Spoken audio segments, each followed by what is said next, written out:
Claire's YouTube channel. So we're live streaming on secular Quranism with Israeli characteristics. That's the channel we're on. No, she's gonna delete it if she's not into this. This is a message for the Muslims. Maybe she'll like it. I don't know, but she might delete it. She doesn't. She isn't into my message lately. You know. Oh no, she changed. No, because I have a critique of Islam. This is what actually, while we're going live, and it's gonna. I don't know how to change it though. We might be stuck on this. Let's see how it goes. All right, secular. Maybe it will just be a temporary message for just like a few minutes, and then we'll. Israeli, I can download it once it's uploaded on her channel. Yeah, if you can grab it, then grab it. Grab it, and then I can upload it to my Facebook. Yeah, grab it by like Trump would say, grab it by the snatch. Yeah. All right, yeah. You know what I mean? Grab him by the pussy. Yeah, well, I was trying to be a little more nice, but yeah, okay. Snatch is harsher than pussy. Snatch is it really? You think so? Snatch sounds more vulgar than pussy, if you ask me. Oh, okay, all right. Snatch, pussy, whatever, cooch, cunt, whatever. But it'll be the vag. Okay, it'll be up. Oh, sorry, Ivanka, we're talking too much lashon hara. Sorry, forgive me. Anyway, so it'll get transmitted to some Muslims because this was what was on my mind, and I need to talk to the Muslims of Israel, also Arab Israelis or Arab Muslim Israelis, whatever, that might be listening to me. I've talked to a lot of Muslims here in Israel, in Haifa, and in other, whatever I got a chance, we got to talking. Them there, they're not threatening. Maybe some threatening ones in Jerusalem when I was there seem threatening. They have a look on their face. They have this they have this kind of like you can't trust them. The ones in Haifa, maybe they're more moderate, maybe they're more modernized, they're secularized. But I ran into even those secular ones that are still very proud of Islam. Muslims born into Islam, most of their lives, they're taught that they're superior. The religion is the ultimate religion. Their version of God's truth is the only truth, and Islam has to dominate. It's a very, a religion of conquest. Everybody knows it's not a religion of peace. That's also, just like the Freemasons, they have a facade and a veneer that they sell. It's part of their public relations, and it's also part of taqiyya. They're constantly, at odds with themselves and with other nations and other religions, but they promote themselves as a religion of peace. The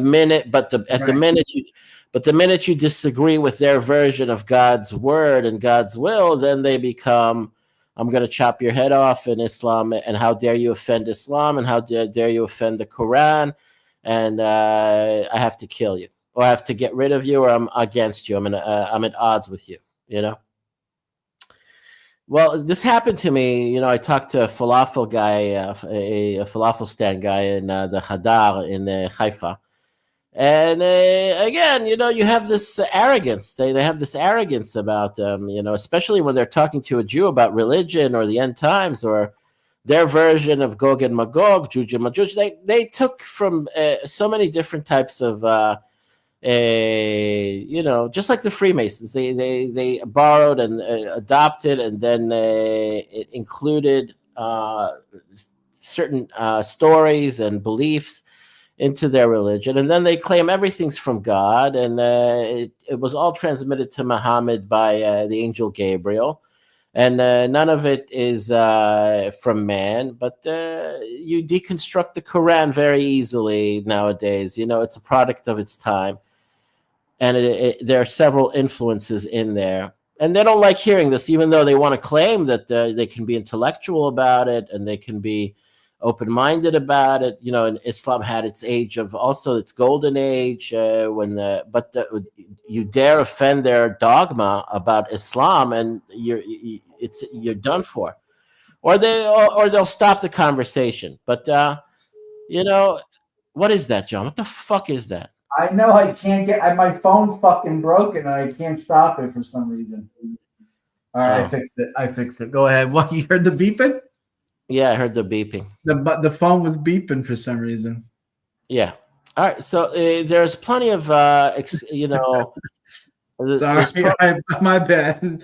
No, it was the Islamic genie trying to disrupt.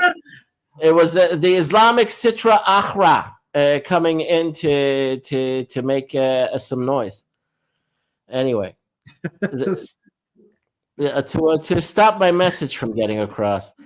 But the Sitra Akhra is off. You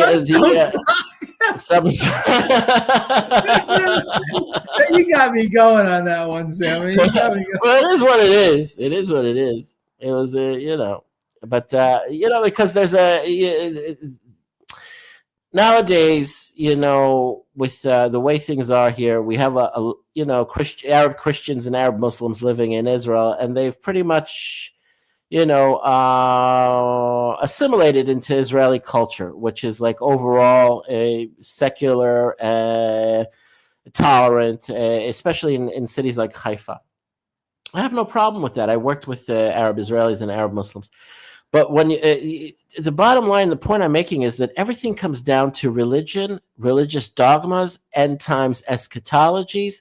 Let's be honest here. Let's put all the cards on the tables. It's beyond politics, current events, developments. In the back of everyone's minds that's following what's happening, there's a religious, depth. There's a religious consequences and overtones, and it's undeniable. Whether you want to call yourself an agnostic, atheist, whatever you want in America or in Europe, there's overtones and there's bells ringing. It's like there's a sort of like a calling that people realize once they understand what's happening. And if they happen to belong to the Christian religion or the Islamic religion, obviously they're going to side with their religious dogmas on the end times because it suits them more. It suits their interests more. It gives them the leg up on the other religions. And it's a kind of a race. It's a competition. And it's undeniable. So I'm addressing the Gentiles, the non-Jews, Arab Christians, Arab Muslims, but mostly Arab Muslims now, because their dogma is more obnoxious than even the Christian ones are, because because they think that they've again, just like the Christians, they've replaced the Jews. And Mohammed, it's not like the Christians that want to say that they've been grafted into the vine of the Jewish religion or the Jewish fate or the Jewish destiny, because that somehow comforts them to say that, which is total nonsense. But because they're involved in idolatry and they still want to attach themselves to Judaism when they're openly idolatrous, and they make excuses for their idolatry by modifying the Hebrew Bible, by saying the first commandment is that they're not, worshiping a false idol God because Jesus is God. All right. But in the Gospels, he's the Son of God. He's a demigod. In truth, when you realize what he is in the Greco-Roman world, he's just a mishmash, Frankenstein conglomeration of several pagan gods and a warped, perverted version of the Jewish Messiah, because there were political intrigues that compelled the Romans and the Herodian and Nabatean quasi-Jews to create a compilation mishmash God that's both king and priest and everything you want, all rolled up into one, and Messiah in the Jesus. But he's the one or this figure is disguising the rule of the state and the rule of the Caesars of the time, to trick either the Jews or the Gentiles that wanted to be God-fearing Gentiles into submitting to the state very sneakily, very underhandedly, very connivingly, through the literature that they were trying to spread, through Mr. Paul, before and then afterwards with the Gospels and the writers of the Gospels, which we know who those people are. They weren't Jews. They were Greek intellectuals, along with maybe Roman Hellenized Roman Jews that were forced to, get part of Josephus's scholarly team, whatever. And then afterwards, we know it can be broken down. It can be easily deconstructed nowadays. The information age has totally exposed Christianity for what it is. And Islam deserves the same kind of treatment. And now we're going to give it that treatment. Okay. Are you up for it, John? I'm up for it. Give it the treatment. Bend it over and let it go. Give it the goods, Sammy. Oh, I hope I don't get a shawarma shit stain on my cock, But from all the ass fucking we're going to do. But listen, Islam claims to have roots to their faith prior to Muhammad and prior to the foundation of Islam in the 7th century, in the early part of the 7th century. And I'll say that, yes, they are correct. This actual falafel stand, Arab Israeli, made these claims.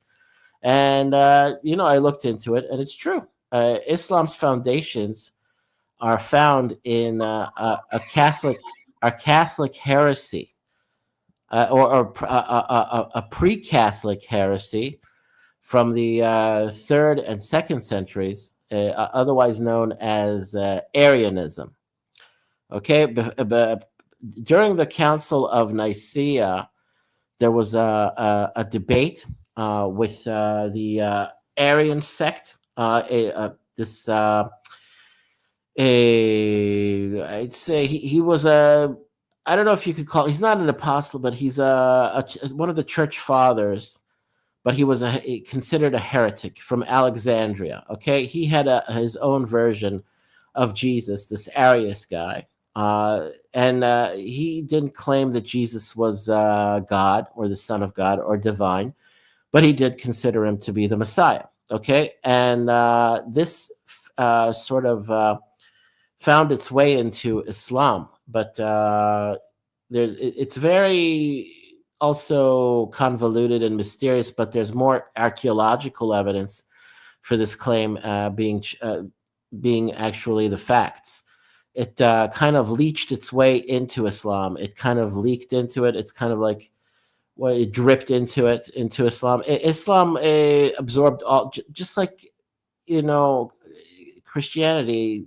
It took a long time, but it dripped into what became Islam. Okay, how did Jesus find his way into Islam? How did Mary find her way into Islam, into becoming the Queen of Heaven?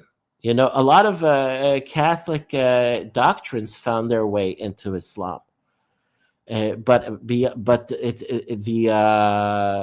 differences or the tangents that also found their way into Islam that run counter to Catholicism can also be explained by politics and the politics of the time and the intrigues of the time and the people that were there where Islam was being formulated and engineered, which was not where current day Mecca is, but rather the city of Petra in Jordan, in the southern part of where you'd find the mountains of Edom. Okay, it's right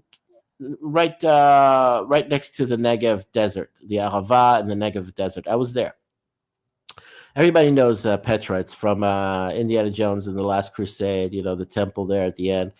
That's Petra. That's Nabatea. Okay, that's the main city of the Nabatean civilization. Okay, and that's where Islam is really. That's where it germinates. That's where it actually has its birth and beginnings. It's not where Mecca is today. And there's a documentary that's out on YouTube called The Sacred City by Dan Gibson that explains it and verifies it and provides proof of it. That's where the origins of Islam really is. That's where the Kaaba was. It's where Ishmael and Hagar are. Their tombs are there. Okay, and other many sort of like concrete evidences and proofs that that's where Muhammad actually had his conflicts or debates with the Jews and the Christians of the time living there. There were heretical Christian sects living there as well. But you can look into it. A lot of stuff going on. It's a very historical place. Yeah.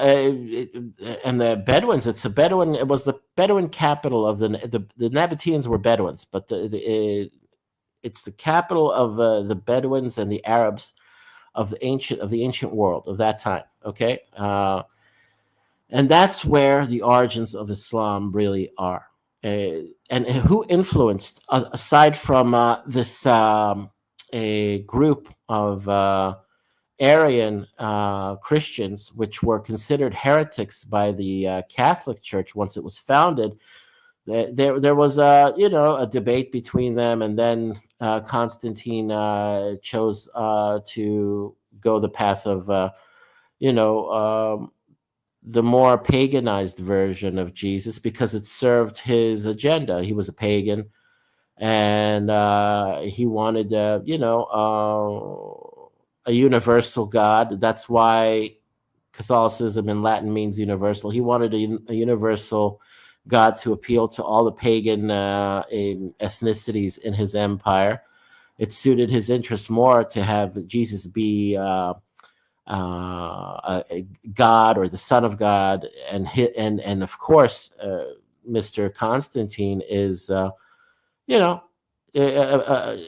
he preferred the setup of the Roman religion of having the Caesar be the high priest or the vicar, the vicar of Christ. The earliest church fathers and the popes of the early church, before Rome adopted this religion, they were Romans. They no way of getting around that, and they were Flavian family members. All right.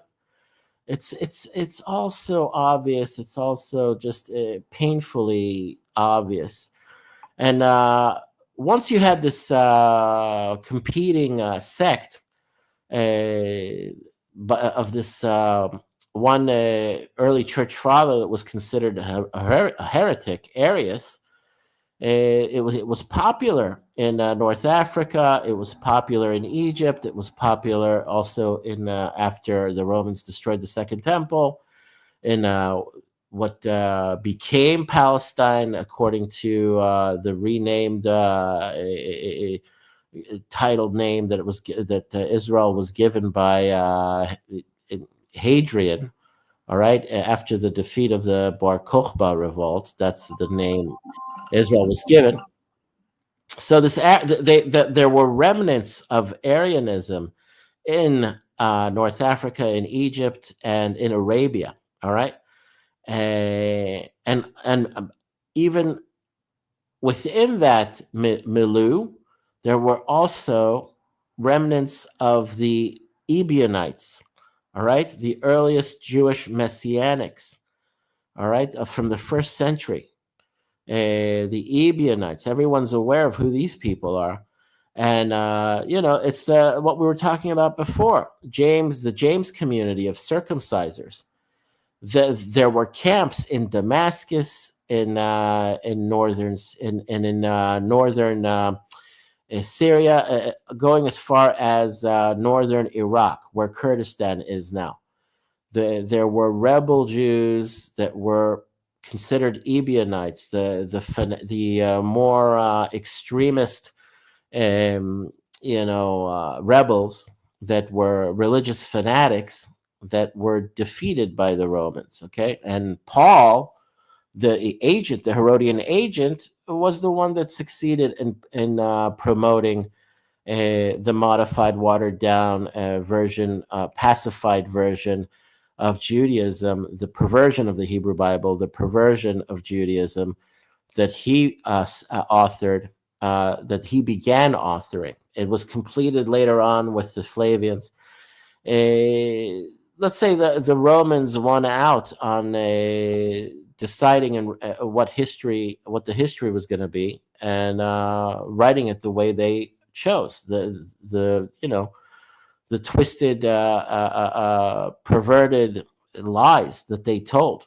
And this is all part of Jewish eschatology and prophecy, that in the end times, it's in Jeremiah, that the Gentiles would eat crow and realize that their God is a false God, that their religion is totally false, that their literature is all lies, that their dogmas are all lies. And it's all, coming to pass right now. It's a, what's the word I'm looking for? Anyway,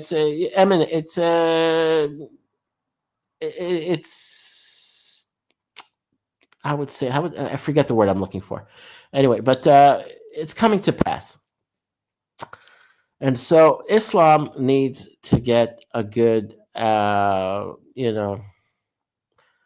good smacking, because it's just a derivative of Christianity. It's a derivative of many things. The Ebionites had their beliefs that they transmitted also to the Nabateans and the Arabians. There was cultural diffusion going on over there. And so the Ebionites were fanatical about, just like what we talked about, James, the community of circumcisers, these assassins, the Sicarii, as they were titled by Josephus. They were fanatical about the Hebrew Bible. They didn't want Gentiles, abusing the Hebrew Bible. There are overtones. You can hear the overtones of how fanatical Islam kind of, relates to the Quran, and how they don't like people abusing the Quran or putting down the Quran. The book itself and the writings there are super, sensitive for them. They get really riled up about it. That, I believe, it rubbed off on them from the Ebionites and the Jews of the time, mixing with the Ishmaelites, the Arabians. There was not that great a difference between them. The Ishmaelites were pagans. The Bedouins were pagans, but and they hated the Romans. There was a natural kind of disdain and dislike of the Romans that they had in common with the rebel Jews that were dispersed.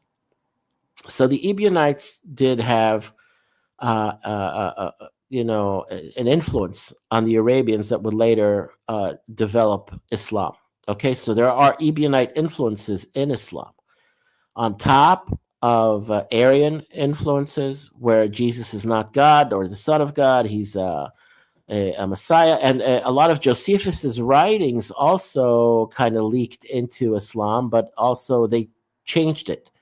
They modified it to or they read the original Josephus before Josephus was modified and moderated and played around with and reworked, where they come to this a conclusion that Jesus wasn't crucified, it was another person.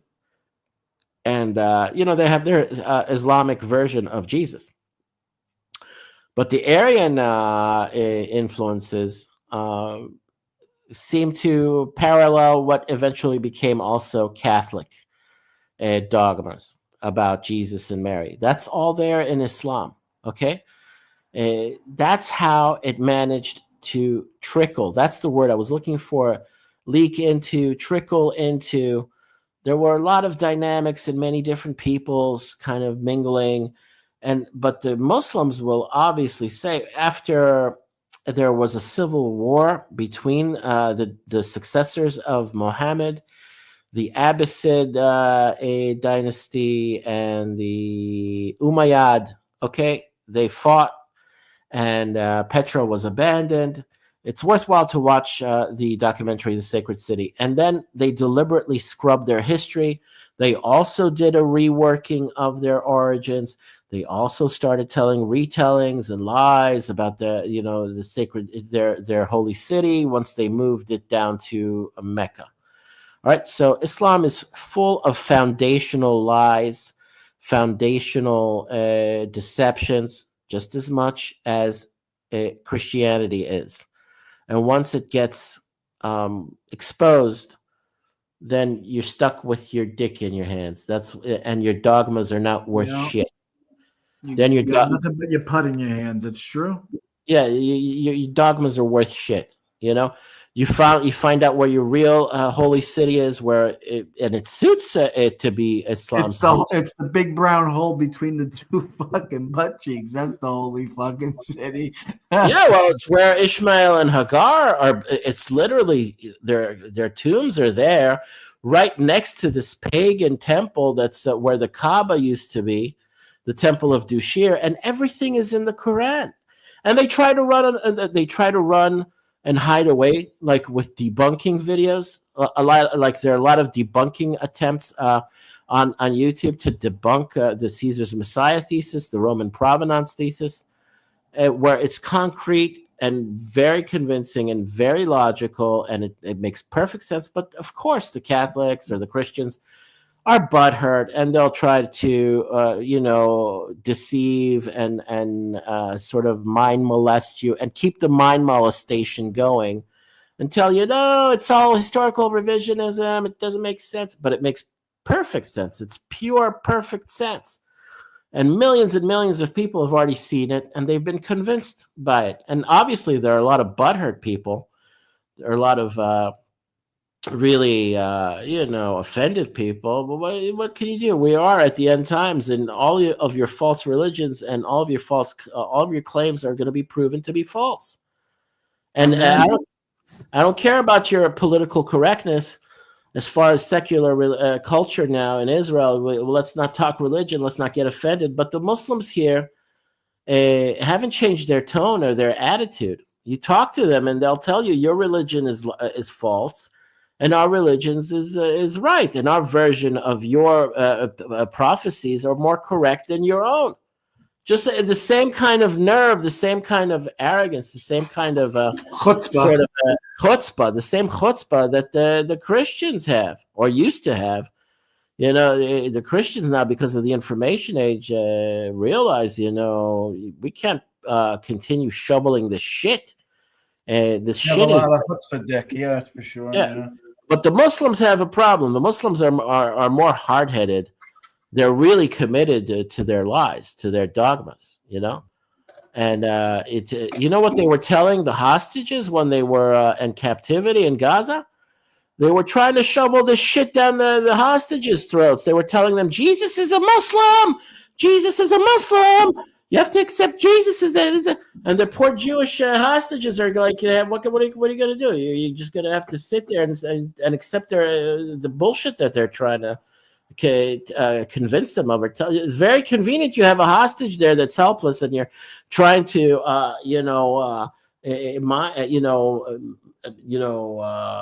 what's the word? Brainwash them. Brainwash them. Yeah, you're trying to. Yeah, you're trying to. Yeah, Stockholm syndrome. You're trying to brainwash them, and all of the girls that were like out, in the outposts, the observers, Tatspiniyot, they all came out of there speaking perfect Arabic. They were there for a year and 4 months. They learned to speak Arabic, clean, perfect Arabic, and you have these conspiracy theories videos saying that they were never hostages. They were there as Arabs all along, and it's all a deception. A bunch of fucking malarkey. The people that tell this kind of shit on the internet. but they learned perfect Arabic.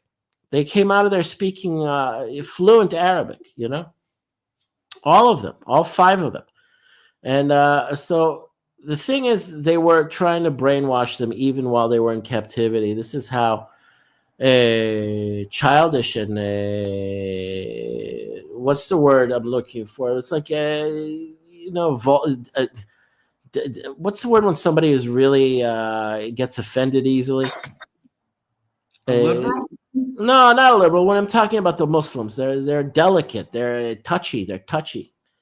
They're touchy when you talk. They're sensitive. They're sensitive. They're sensitive.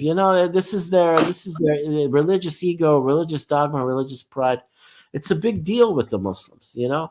So even the secular ones now will try to find a way to basically avoid this kind of religious dogma, religious competition and conflict by saying, as long as the Jews are secular and they're atheists or agnostics, we can get along with them.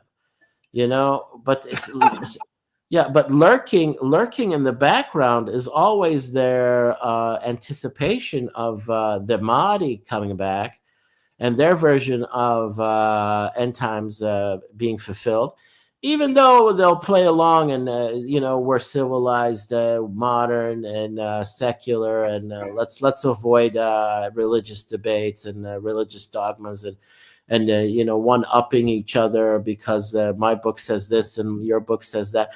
That's the way the Jews and the Arabs here get along. All right. My book says that. Your book says that. Let's all hold hands and fucking kill each other. No, let's do it. In Haifa, it's all. In Haifa, it's all. In Haifa, it's different. In Haifa, in Israel, it's different. Sammy, that's a bunch of cockamamie fucking goyish and mishigas. No, but that's the way it is here in Haifa. I'm trying to tell you, you don't live here. That's the way they. That's the way they. Man.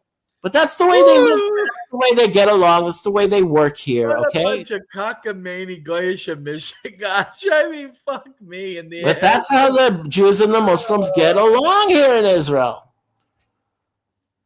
All right. Oh man. And but when they fight, and also they have an issue where the Muslim world is tolerant of Jews as long as they're second-class or third-class citizens living under their thumb as dhimmis, giving them tribute or taxes or accepting their dominance and supremacy over them. Then you're going to live a very peaceful life with the Muslims in Arab countries as a Jew. Yeah, you live a very peaceful life with the fucking sword in the back of the neck, ready to. Yeah, well, there's always a threat of if you don't pass extortion, or if you don't submit to us, and if you don't tell us, okay, well, you're number one, and you're in charge of me, and until the end times, when it's basically placating the Muslims.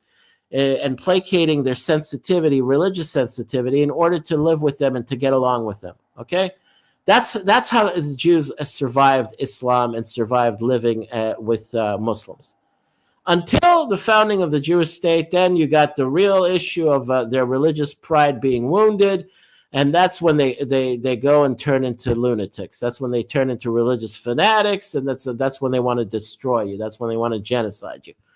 And, they disguise that. While they're living here, it's taqiyya. Okay, they get along by just keeping their mouths shut, by keeping their lips sealed.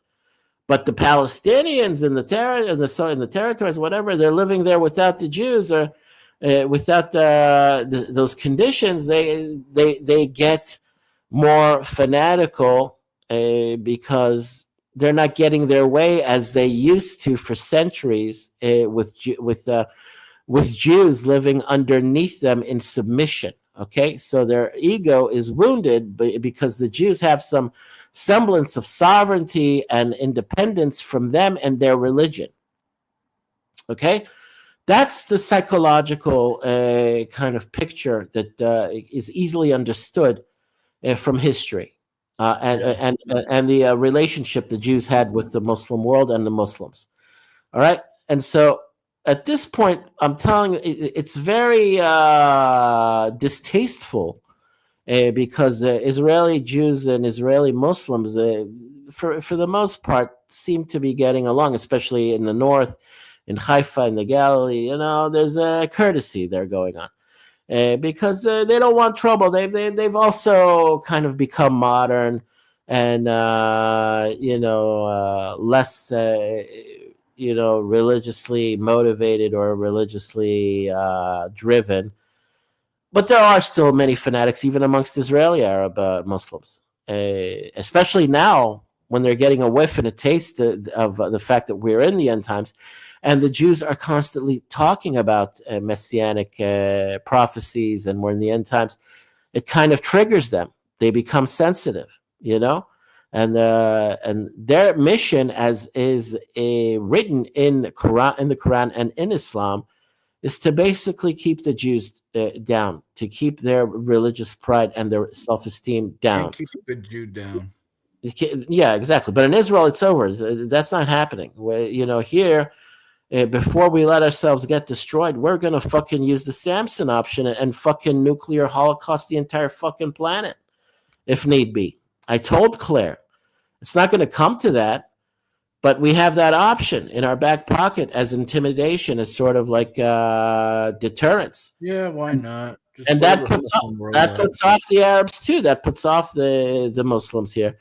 It puts off the Europeans as well, that we have this option if necessary. It kind of keeps them at bay to a certain. They can only run their fat fucking mouths. They can only run their run their gums. We say in New York, run their gums. Yeah, they run their gums a lot, and the Jews living with them are at risk because the religious ego, the religious dogma is wounded, in Europe or less now in America because of Trump. Trump is going to seal a lot of the Muslims' mouths shut now that he's president, because that shit isn't going to fly. Harassing Jews and pro-Palestinian parades down Broadway. That's not that they've been shut down. That I could tell you for a fact. They've been shut down. Yes, for sure. But going on. I'm going on with my rabbi's messages that basically the Jews of the diaspora are skating on thin ice. They don't realize when things really the tide is turned completely by Trump being reelected in America. His opponents, his adversaries, his enemies are now they're becoming desperate. By all the people that are being confirmed, his people into top positions in the government, it's scaring a lot of the goddamn losers that were in charge before, the wokeists or the Satanists, the Illuminati types, the Freemasonic camp of eugenicists and the agenda to depopulate and to demoralize Westerners or the Americans especially. That is all now in reverse. That's the gears. The ship is being turned around before the ship sinks, and that's what Donald Trump's mission is as a spoiler. And all the people that have joined his camp as spoilers. Now, you've got a desperate mission that might not succeed because these people, his opponents, his enemies, are vicious and they're cutthroat and they have no, conscience. That they have no scruples. They have no soul. They're capable of anything. So that and this is in the minds of the Trump team and the Trump supporters and the people that understand who they're dealing with. These people are in the process of sabotaging him, and they will sabotage him, okay, to a great extent. They'll try their best. I don't see them succeeding because they're so transparent. And it also fulfills, end times prophecy as far as the book of Daniel about them coming to their end. And they're having no one there to help them. Okay, this cabal will come to its end. It's purpose and its its designs, its motivation to want to destroy and take away many, as it is written in the book of Daniel in chapter 11, verse 44, I believe it is. 42 through 44, I believe it's the end. It's the last chapters, Sure. And it's what we've discussed this. We talked about it. I went on and dissecting it and interpreting it. It suits the situation we're in perfectly. These people are really hell bent on depopulation and on eugenics, and if they can't get their way, they'll destroy the world and take everyone out with them. All right, that's what they're really intent on, and they've made that clear to everyone. All right, so these people are dangerous. All right, and nefarious, but their chapter, or their branch that they have here in Israel, that is now being also exposed for what it is our Erev Rav, the souls of the mixed multitudes that you find in Israel's Supreme Court, in Israel's judicial system, and a lot of our big businesses and corporations, and even in our military, they've infiltrated. It's the type of people that the Jews of Israel have always resented them. They've always been resented here. So that they're the Erev Rav. All right, they like they enjoy their prestige and status and position, and they expect people to bow down to them. They expect people to to be in awe of them and to respect them. But they're the ones that create all of the internal conflicts, and they're easily identifiable as Erev Rav. Okay, they're the ones that are drawn to to the decadence of the modern world, and having it be the model to follow here in Israel. They're the ones that are anti-religious. They're the ones that want Israel to be like a secular country of all its different religions and ethnicities.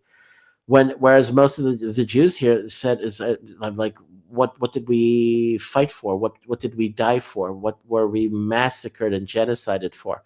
Israel is our refuge. Israel is supposed to be a Jewish sovereign state. And these Erev Rav that are now openly revealing themselves to all of us are, fulfilling their role in the end times. Okay, and they're part of the Western cabal that you find in Europe and in America, and and you have a lot of treacherous, quizzling Jews in America that caused a lot of trouble, just like they caused a lot of trouble in Europe. All right, before they got everybody in trouble with the Gentiles. And I'm not trying to get the Nazis or Hitler off the hook. They can go to hell. They can burn for what they did, and they will. Along with the Muslims that also... I just want to say we're at the 43-minute mark, coming up the 45-minute mark. Let's say we'll cut it off at an hour. Let's say, Sammy. Yeah, sure, no problem. No, I'll say that the Mufti of Jerusalem, Bibi Netanyahu, said that he was the one who actually convinced Hitler. He actually was the one that convinced Hitler to genocide the Jews. Hitler didn't supposedly intend on mass murder and genocide in the Holocaust, but it was the Muslim Mufti that said, we don't want them coming to the Middle East. We don't want them repopulating their ancient homeland. We prefer you exterminate them. All right. So this is also a deep insult to the Muslims of Israel, the Arab Israelis that want to create some, convivance, you could call it, some harmony or some ability for coexistence. And also, you find the Israeli Jews here also saying we're stuck with one another, and let's just find a way to get along and avoid conflict. Let's not insult one another. Let's not get under each other's skins. But the history is far more insulting than their ability to whitewash it, or sweep it under the rug, or erase it, or make it forgotten. It's not forgotten. We don't forget. The Jews never forget who slighted them, who came against them, who had evil designs against them. What are you doing? What's up with the screen? I don't know why. I don't know how someone got in the room, but I didn't give the link out to anybody. Who is this? I didn't give the link out to anyone, Sammy, and I don't know how they got in here. Very strange. Maybe they hacked the StreamYards or something. I don't know. No, maybe it's Claire. Could be Claire. Oh, and maybe it was okay. That's why I covered up the screen. We're streaming on her channel. Oh, it was probably her. Yeah. So why didn't she say hello? She just came in and left. All right. Okay. Anyway, but because Islam is even American political analysts are saying that the Islamic horde in America is a threat to the future. Just as they are already a major, not a nuisance, but a major threat in Europe. You had Elon Musk saying things that we were saying with Vaughn, that because of Holocaust guilt, the Germans are willing to let the Muslims walk all over them. Yeah. And because of wokeism in America, the same phenomenon started developing, where they joined hands with the socialist wokists and the communist, socialist, Bolshevik wokists, and basically feeling confident, and that they can walk all over Americans, and tell them what to do and how to live their lives. Islam has the answer. Islam has the solutions. If Islam was in charge, there would be world peace. That's what they believe. And we know differently. We know what Islam is. We know their history. We know that they didn't want the Jews returning to Israel, and that they actually convinced and influenced Hitler to genocide the Jews. Okay, this was the Mufti, and they actually fought in Hitler's army. A lot of Arabs. There was an Arab contingent to the German military, and they were some of the most fanatical, troops inside Hitler's army. All right, this cannot be concealed. This cannot be overlooked. This cannot be swept under the rug. The dogmas of Islam are more easily deconstructed than Christianity's dogmas, and that's saying a lot, because Christianity is completely exposed for what it is. Islam came afterwards, and we know why they adopted their beliefs, how they developed the construct of their faith, and who influenced their faith. There are plenty of videos out on this, so it's sad that the Muslims are far more combative and aggressive when it comes to someone criticizing their faith or exposing their false religion for what it is. All right. And, they're more proud. The Christians have become, the Christians have been, pussy whipped. They've been, they've been browbeaten. They've been, and a lot of European Jews in America are responsible for doing that to the Christians in America. And I also, just want to show some love for Green Soul Sufi. He's a pretty cool Muslim. I just want to say I haven't seen in a while, Frank. I hope everything is well and everything is treating you well. And get a hold of me on Facebook if you want to chat. Anyway, peaceful streams of Islam are far and few between, and especially now that the Jewish state has matured and come to a position of place in history where end times prophecies are clearly, I always used to use this word, and now it's eluding me. Manifesting. That's the word I was looking for. Manifesting. I like using this word, manifesting. Okay, so everything's manifesting, and the Muslims are getting triggered, and so again, one of the reasons they said they started they did the October 7th massacre was because it was the flood of Al-Aqsa. Oh, the Jews were going to sacrifice the red heifers, and they're preparing, to rebuild the temple. It was a lot of talk about the red heifer. There was quite a bit of. That was their rationale and excuse for committing the atrocity, the massacre. Okay, and so they're driven by opposing, the Jews. A sort of expectation or aspirations for a Jewish Messiah, a savior, to get rid of them, to defeat them, to basically get them out of our hair. And that's what's going to happen. They have the option now. I told many of them, and I made it public. This is what my rabbi said and publicized. You have the option of converting to Judaism if you want to stay here in the land of Israel. But they're too proud. They're too, stubborn and committed to their religion because they think it's the truth. They can't overcome those dogmas and that ego, that religious ego.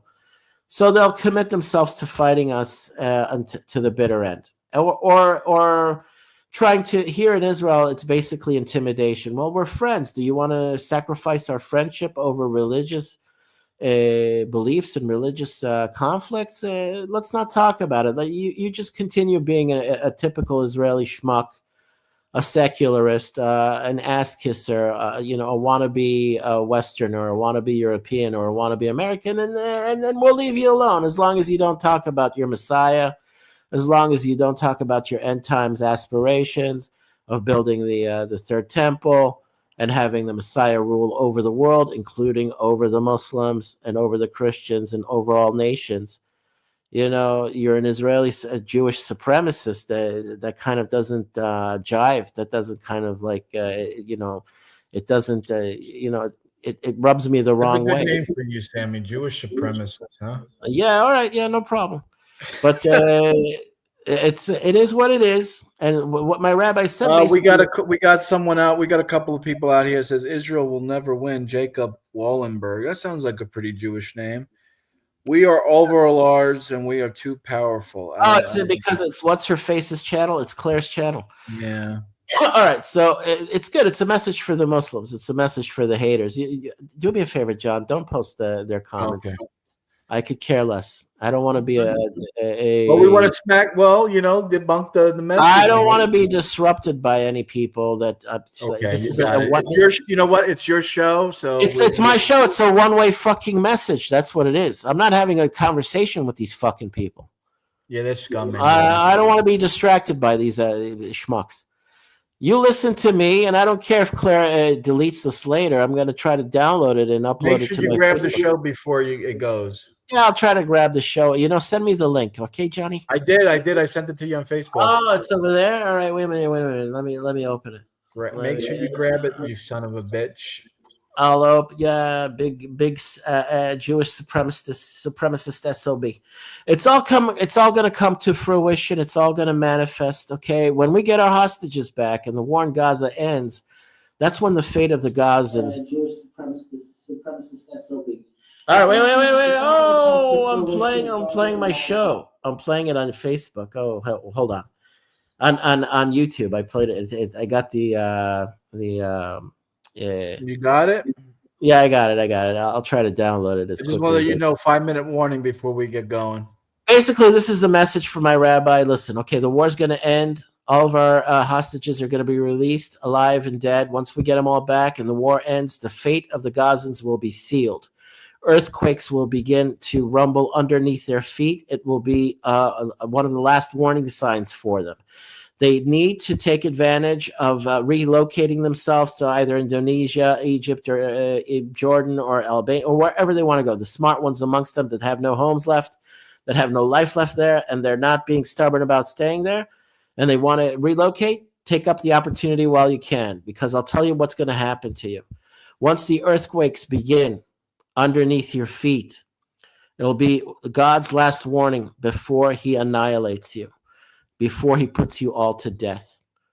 The tsunami will come, okay? It will be a supernatural tsunami. It will hit Egypt as well. And you will all die. You will drown. In Gaza, you will be drawn into the sea. You will be kind of pulled into the sea. In the current, the back current of the tsunami that will wash over all of Gaza. And sharks will eat your dead carcasses, all of you. There will be nothing left of you. There will be no memory of you. It will be supernatural. The sharks, and he also said crocodiles, sorts of like crocodiles. I guess they'll come from the Nile, because the Egyptians will also have their moment. They'll have their judgment. He said that the dam, the Aswan Dam, will break, will crack, will fail, and the Nile will, flood its banks, and a lot of Egyptians will drown, and they'll be dead.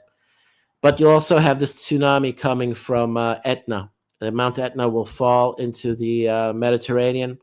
It'll trigger a tsunami, 100 meter, which is like 300-foot waves. 100 meter waves will wash over Gaza, and you'll all die, and you'll be eaten by sharks. That's what my rabbi said, Rabbi Nir Ben Artzi. Remember, I'm quoting him, and this is not coming from me. This is God's judgment on Gaza, on the on your intentions, on your faith, on your false beliefs, false religion, satanically driven. Let's remember the Rushdie, the satanic verses, whatever. All right, you got it there. You got it with the Freemasons. They're Luciferian Satanists. Their end will come. They'll be deposed. They'll be gotten rid of, and so will our enemies in the Islamic world. You'll be put in your place, and you'll have the fear of God put into you. All right, you will all die in Gaza. Tell your buddies in Gaza, get the fuck out of Gaza. Get the hell out of Gaza as soon as possible. If you're smart, these are 7-year-old repeat, warnings that I've been, going on and on and on about it with John. And God is merciful, and Allahu Akbar. But you'll have to say that to the sharks while they're eating you, if you can. You'll be dead. We'll just say all of it. We'll say no. The earthquakes. Alhamdulillah. We'll say Inshallah. We'll say Abdul Rahman Rahim Abdul Chacham.